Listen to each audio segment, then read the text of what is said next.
Богатиот човек и неговите 5 браќа.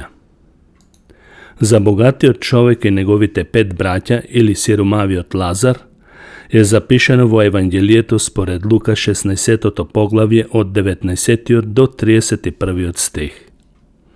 А во 30 стих се вели вака: Не, татко Авраме, само ако отиде некој од мртвите кај нив, тие ќе се покајат. Ова е единствениот пример во Библијата каде што некој во својата мака повикува кон светец, но тоа не заслужува внимание дека е некое одобрение за повикување на светци, ниту пак некоја можност за практикување. Во Библијата никаде не се спомнува некое обраќање на некој пророк или Божи слуга да бара помош од некои светци кои живееле свето и праведно, а потоа им упатувале молитви. Како што забележуваме, Бог го дава овој пример на другиот свет и има сосема друга намена, односно, тоа е во меморијата на неверниот човек, а не на верникот. Неверникот не го познава Бог ни на земјата, ни на небото, но тој има доволно слушнато за големите Божи слуги, како што беа Авраам, Мојсей, Ное, Самуил и други. Неверните, кога не го познаваат Бог, тие обично се свртуваат и бараат помош од луѓе, кои ги познаваат, а за кои знаат дека биле Божи слуги. Тоа е типичен пример и за денешново време кога луѓето им се обраќаат на оние личности кои се запишени во Библијата.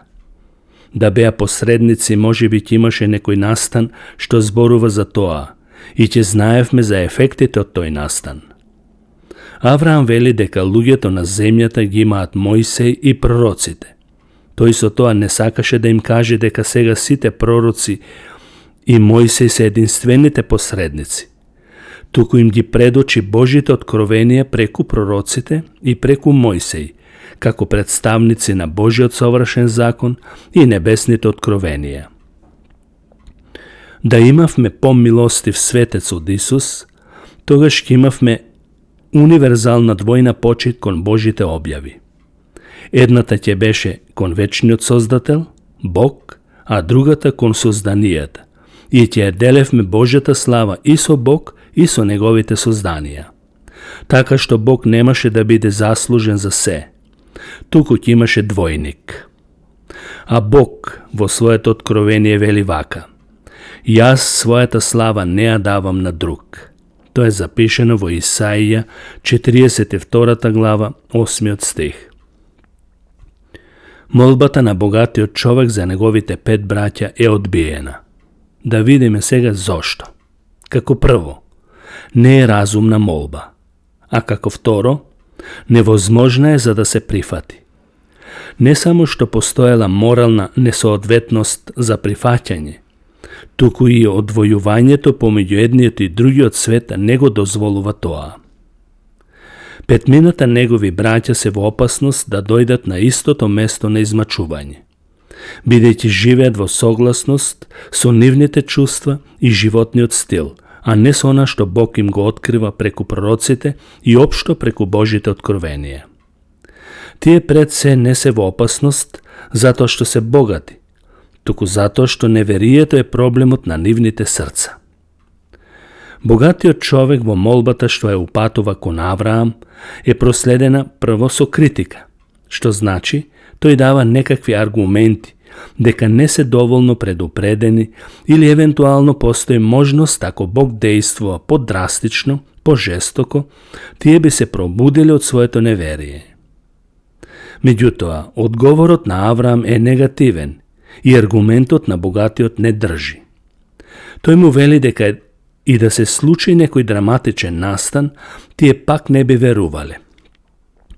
Тоа значи дека некој ако воскресне од мртвите, тие нема да веруваат, бидејќи не е до чудото што ќе се случи, туку до срцето кое е закоравено и обземено со земните привилегии што ги стекнало. Каков бил ефектот од петмината браќа? Ако, например, Лазар отиде и се представи како воскреснат од мртвите, ефектите би биле овие. Тој стои и чука на вратата, Лазар се мисли, на нивниот дворец и најпосле влегува во собствената гробна облека. Неговите светкави очни топки и излабени образи го објавуваат како жител на тесната врата. Во длабок посмртен тон тој вели: "Јас дојдов од ноќта на гробот и знам за смрт, за пекол и за рај. Тоа е сета вистина што треба да се знае. Јас сум сведок на тоа, зашто таму доаѓам, за да ви ја кажам вистината. Дали со тоа тој ќе ги убеди? Не. Зошто? Првиот брат е, например, фарисеј. Најстариот брат е фарисеј. Тој е самоправеден човек. Тој пости, тој се моли. Тој дава 10 од својата заработувачка. Тој не е како другите луѓе. Не се чувствува грешник. Тој во своите очи е праведен и добар. Па пораката сигурно не би се однесувала за него. Тој во својата самоправедност не може да види што се случува позади гробот. Неговата вера е ограничена и повеќе размислува на својата правда за да се фали пред луѓето, отколку да ја бара Божјата праведност. Тој ги признава Божите слуги, но никако не оди по нивните стапки и не сака да оди. Последните времења наликуваат како првиот брат, фарисеи. Луѓето ќе се држат за некого и нешто, светец, име, богаташ, човек со титула и така натаму. Но тој се останува на своето, без да ги менува своите ставови. Зошто? Затоа што е фарисеј. Како пример, вториот брат е Садукеј. Тој не верува во ангели, духови и задгробен живот. Тој е скептик на сегашното време. Кога смртта доаѓа, тоа е крајниот и целосниот завршеток на човекот. Тој ја објаснува појавата на Лазар како оптичка илузија.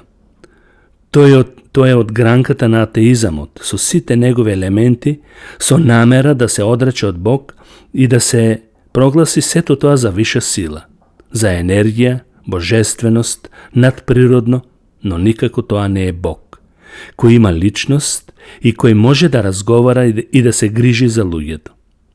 За него сите елементи за друг свет се неприфатливи, бидејќи материјата и тоа што е пред неговите очи е се што постои. Другото е само човечки фантазии и суеверија за простите луѓе. Затоа и тој лесно би го отфрлил Лазар, кога би тропнал на неговата врата и му рече дека доаѓа од другиот свет како воскреснат. Пораката лесно би ја отфрлил и тој. Да го земеме третиот брат, дека тој е многу запослен. Тој е трговец кој купува, продава и заработува. Тој е претерано алчен човек, тој е лакомец. Може да се каже дека неговиот брат не му остави наследство и сега не може да поверува дека е можно тој да се грижи за неговата душа во вечноста.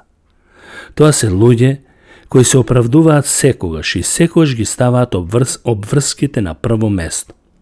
Тие имаат волови, коли, ниви, куќи, ги женат синовите, внуците и никако да најдат време за Бог. Може би се свесни дека постои, но немаат време за Бог. Тој е запоставен од нивните мисли. Четвртиот брат е модернист на времето. Што значи тоа? Тој е модерен човек, човек на естетски вкус и култура. Тој се изгубува во себе си и во убавините на природата, на уметноста, литературата. Тој ги прелистува познатите книжевни дела на Шекспир и на други. Неговата пофалба лежи во човечките достигнувања.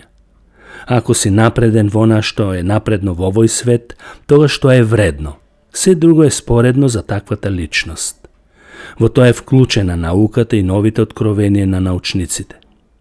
Гледањето на Лазар во неговиот дворец е навреда за него и неговите чувства. Што бара овој просјак во неговиот дворец? Неговите напредни мисли науката не му дозволуваат да се занимава со просјаци и да размислува за покаяние, па и за воскресение. Петтиот брат е префинет човек со изнежнета душа. Тој е деликатен, тој е со бледо лице. Најмалите нешта го растреперуваат. Неговото нежно и плашливо срце е растреперено. Тој не поднесува возбудување. Гледајќи го Лазар и неговите посмртни алишта, тој се онесвестува од гледката. Тој не се впушта во необични нешта, зашто ја сака реалноста и ја гледа и ја негова својата душа. Тој е со послаби нерви и не може да го носи товарот на другиот свет. Доволен му е овој и сите оптоварување што ги има во него. Од време на време е религиозен, за да ја смири својата совест и своите нерви пред се. Но во други случаеви, се му е преку глава и од религија, од религиозни личности, од овој свет, буквално од се му е преку глава. Бидејќи јадот на неговата душа ги надминува сите нешта што ги доживува. А Лазар во никој случај не смее да го вознемирува. Тоа е неговиот одговор кога некој би воскреснал од мртвите. Денешните проповедници се заменици на старозаветните пророци. Ако тие ја објавуваат пораката онака, како што Бог ја дал, тогаш нема да има можеби толку изгубени души како што беше богатиот човек и слични на него, кој живееше раскошно и се облекуваше секој ден со нови свилени облеки. И на крај, како што ги следат делата на благословените спасени мртви, така и овој богат човек кој бараше решение за неговите браќа, ќе ги сноси последиците од тоа што го презре најголемото духовно и вечно богатство, кое не можеше да го види заради земното пропадливо богатство. Тој сега се наоѓа во мака, а Лазар во живот и во блаженство.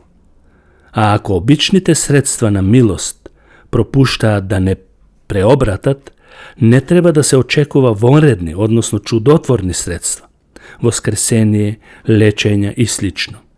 Ако обичните нешта не биле силни да ги обратат луѓето и отпаѓаат како средства, значи дека и чудата отпаѓаат, бидејќи не е проблемот во пораката, туку во начинот на кој луѓето живеат и како гледаат на пораката што им се упатува. Бог да ве благослови, почитувани. Амин.